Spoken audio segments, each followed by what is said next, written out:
ଜୟ ଜଗନ୍ନାଥ ସମସ୍ତଙ୍କୁ। ଆଜି ହେଉଛି 9 ମାର୍ଚ୍ଚ 2024। ଆଜି ଆଉ ଗୋଟେ ନୂଆ ବ୍ଲଗ୍ ଆପଣଙ୍କୁ ସ୍ୱାଗତ ଜଣାଉଛି।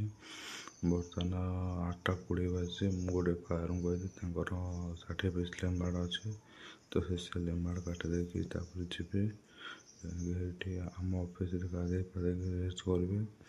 କାଲି ଆମେ ସମ୍ବଲପୁର 9:45 ଆସିକି ବଣ୍ଡରେ ପହଞ୍ଚିଲୁ, ଯେଉଁ ଟାଟାକଲ ପହଞ୍ଚିଲୁ, ଟାଟାକଲ ଅଫିସରେ ପହଞ୍ଚିଲୁ। କାଲି ଇଣ୍ଡିଆକୁ ନ୍ୟୁଜିଲାଣ୍ଡ ଫାଇନାଲ୍ ଥିଲା, ଫାଇନାଲ୍ ଦେଖିଲୁ। ଫାଇନାଲ୍ ଦେଖି ସାରିଲା ପରେ ଶୋଇ ପଡ଼ିଲୁ। ତାପରେ ସକାଳୁ ଉଠିକି ଆଇଛି ଲେମ୍ବାଡ଼ କାଟିକି ପୁଣି ଯିଏ ବ୍ରସ୍ ଫ୍ରସ୍ କରିକି ଖାଇ ପିଇକି ଟିକେ ପଢ଼ାପଢ଼ି କରିବି, କାହିଁକିନା ମୋର 18 ତାରିଖରେ ଏକ୍ଜାମ୍ ଷ୍ଟାର୍ଟ ହେଇଯାଉଛି। ତାପରେ ଦେଖିବା କ'ଣ ହେଉଛି। ये लड़का असली लड़का भाई, तुम गाड़ी हटा, तुम गाड़ी लेम्बाड़ काटे नहीं संबलपुर जा। गोटे 20 बाइच बर्तमान आम नागचूर फेरुचु ରେଡ଼ାକଲ ଅଫିସ। ଆମ ସହିତ ଅଛନ୍ତି ହରିଚନ୍ଦ୍ର ସ୍ୱାଇଁ।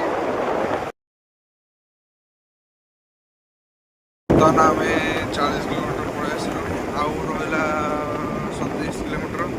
ତାପରେ ଆମ ଫାର୍ମକୁ ପହଞ୍ଚିବୁ। ବର୍ତ୍ତମାନ ଗାଡ଼ିବାଲା ଜାଣିବି କିଏ କେତେବେଳେ ହେଇଛି। ବର୍ତ୍ତମାନ ଯାଉଛି ଗାଡ଼ିବାଲାକୁ ଟିକେ କଲ୍ କରିଦେବି, ଟିକେ ରେଷ୍ଟ ନେଇକି।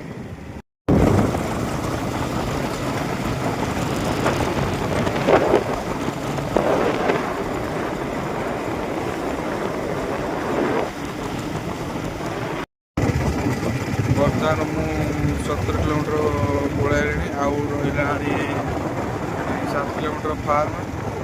ଆଜି ଏଠି 4ଟା ଗାଡ଼ି ଲାଗିବ। 4ଟା ଗାଡ଼ି ମାନେ ମିନିମମ୍ 3.5 କୁକୁଡ଼ା ଦେଖିବା ଟାଇମ୍ କେତେ ଲାଗୁଛି। ମୋତେ ଲାଗୁଛି ମିନିମମ୍ 10,000 11ଟା 12ଟା ବାଜିବ।